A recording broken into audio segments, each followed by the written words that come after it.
Lesson 2 of Tyrannosaurus Grip, our English book for this week.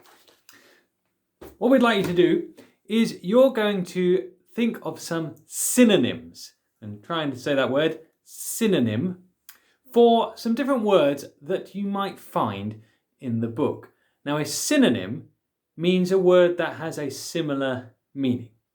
So, for instance, a similar synonym for shouted might be yelled or screamed.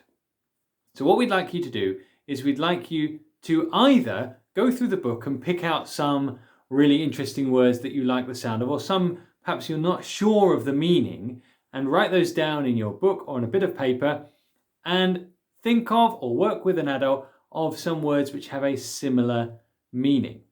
And then try and use that word or some of the other words that you've thought of in a sentence of your own, perhaps to do with the story or even to do with something else. Now, if you can't think of any, then have a look at the ones I've picked out on here. I've just picked a few words you might use.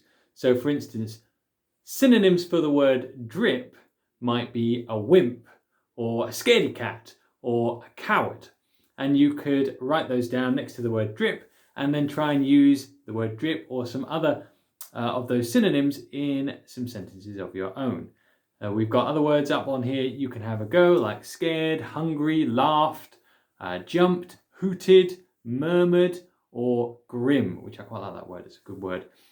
And what you could also do as an extra challenge is you could think of some antonyms. So if a synonym means a word which has a similar meaning, an antonym is a word which has the opposite meaning. So can you think of an antonym for the word shout? Think of one? Perhaps you came up with a word like whisper. So for these words, you might be able to come up with one or two antonyms for them as well. Now, this kind of activity where you're coming up with synonyms, that's something you might do when you're writing a story, is you don't want to use words like said every time a character is speaking. You don't want to use the same adjectives every time.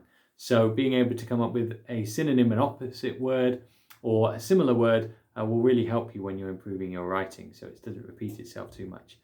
And when we're doing this in real life, we might use a thesaurus, which will allow us to do that job, either as a book or on the computer. Thesaurus will help us do that. So try and pick a few words. You don't need to do all of these words, but certainly have a go at doing a few of them, or find some from your book and come up with some synonyms of your own.